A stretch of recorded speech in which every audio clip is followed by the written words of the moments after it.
ಸಂಪೂರ್ಣ ಸಹಜ ಕೃಷಿ ಯೂಟ್ಯೂಬ್ ಚಾನೆಲ್ನ ಎಲ್ಲ ವೀಕ್ಷಕರಿಗೂ ನಮಸ್ಕಾರ. ನಾನು ಶಿವಪ್ರಸಾದ್ ಮಲೆಬೆಟ್ಟು. ನಾನಿವತ್ತು ಸುಳ್ಯ ತಾಲೂಕಿನ ಚೊಕ್ಕಾಡಿಯಲ್ಲಿದ್ದೇನೆ. ಸಾಧಾರಣ ಸುಳ್ಯ ಭಾಗದಲ್ಲಿ ಬಂದಾಗ ಅಡಿಕೆ ತೋಟಗಳನ್ನು ನೋಡ್ಲಿಕ್ಕೆ ಆಗುದಿಲ್ಲ. ಬೇರೆ ಬೇರೆ ರೀತಿಯ ರೋಗಗಳು, ಹತಾಶರಾಗಿರುವಂತ ರೈತರು, ರೋಗದಿಂದ ಹಾಳಾಗಿರುವಂತ ತೋಟಗಳು, ಏನು ಮಾಡಬೇಕು ಅಂತ ಗೊತ್ತಿಲ್ಲದೆ ಕಂಗಾಲಾಗಿರುವಂತ ಜನರು, ಇದೆಲ್ಲ ನಮಗೆ ಕಾಣುವಂತ ಒಂದು ಸಹಜ ಪ್ರಕ್ರಿಯೆಗಳು.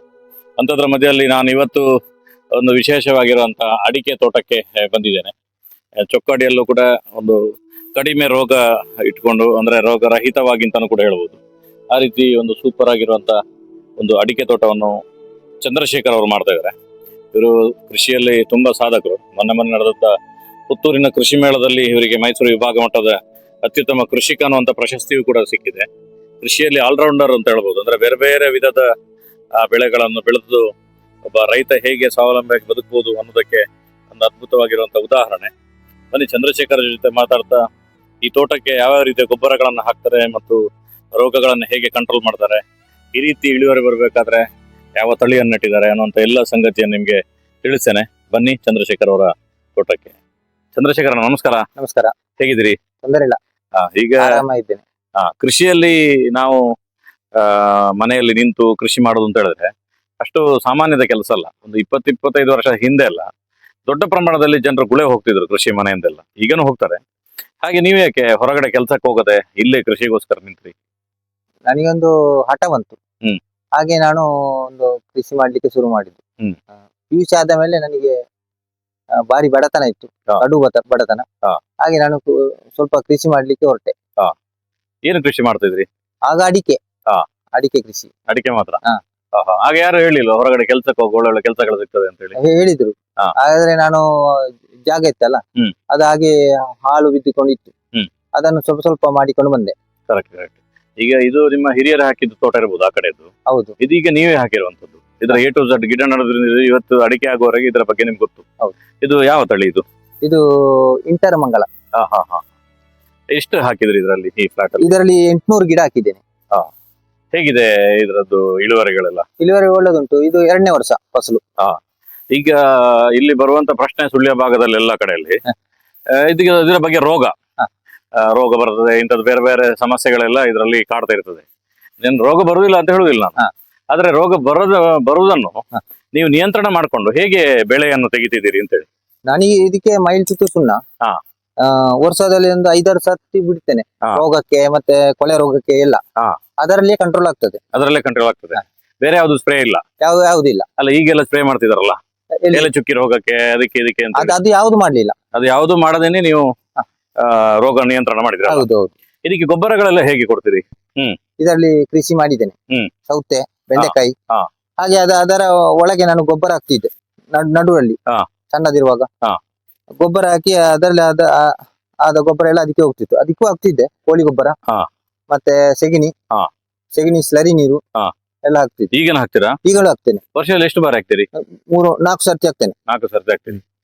ನೋಡಿ ಸ್ನೇಹಿತರೆ, ಇಲ್ಲಿ ಈ ಅಡಿಕೆ ಮಧ್ಯದಲ್ಲಿ ಇವರು ಸೌತೆಯನ್ನು ಹಾಕಿದ್ರು.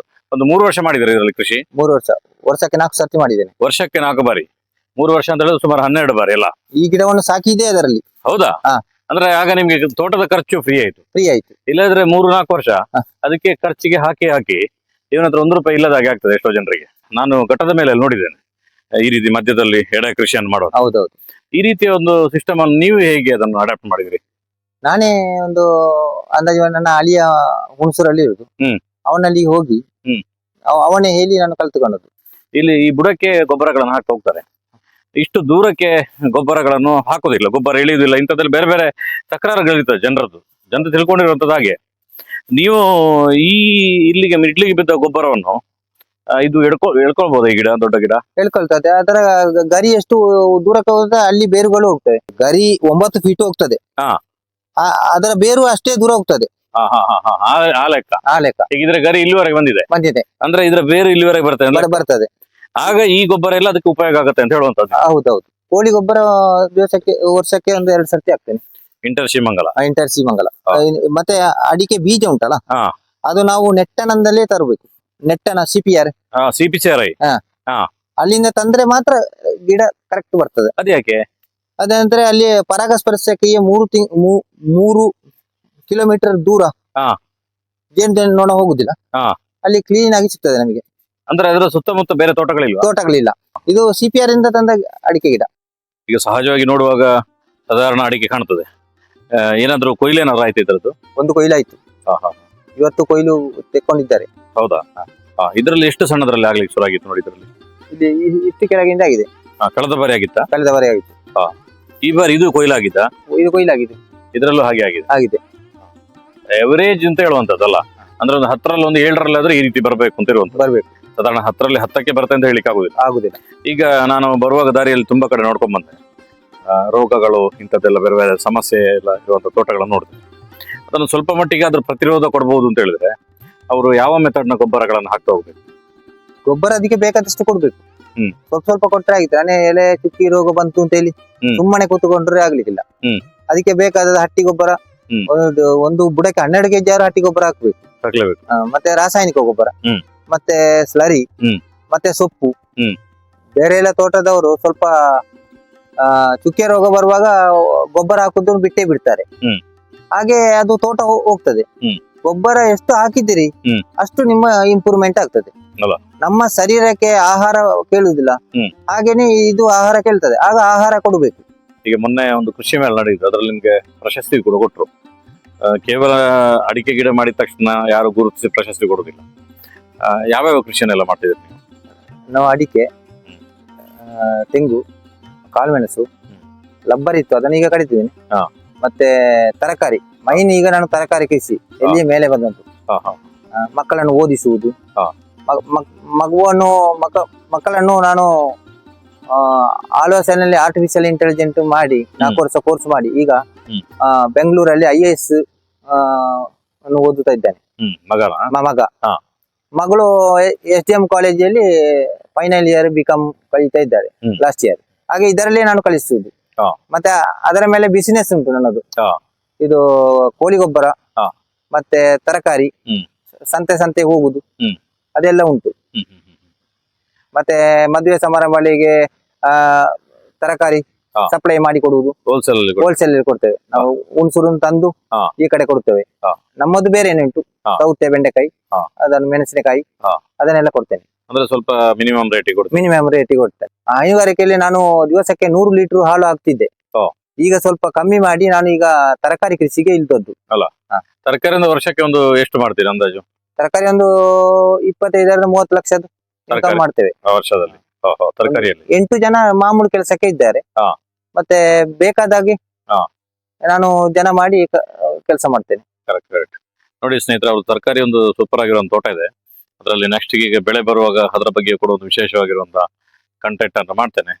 ರೈತ ಅಂದ್ರೆ ಒಂದೇ ವಿಷಯದಲ್ಲಿ ಇದು ಮಾಡಬಾರ್ದು, ಅಡಿಕೆ ಮಾತ್ರ ಮಾಡಬಾರದು. ಎಲ್ಲ ವಿಷಯಗಳಲ್ಲಿ ಬರಬೇಕು. ಒಂದು ವ್ಯಾಪಾರದಲ್ಲಿ ಬರಬೇಕು, ಮತ್ತೆ ಒಂದು ಹೈನುಗಾರಿಕೆ ಇಲ್ಲದೆ ಆಗುದೇ ಇಲ್ಲ.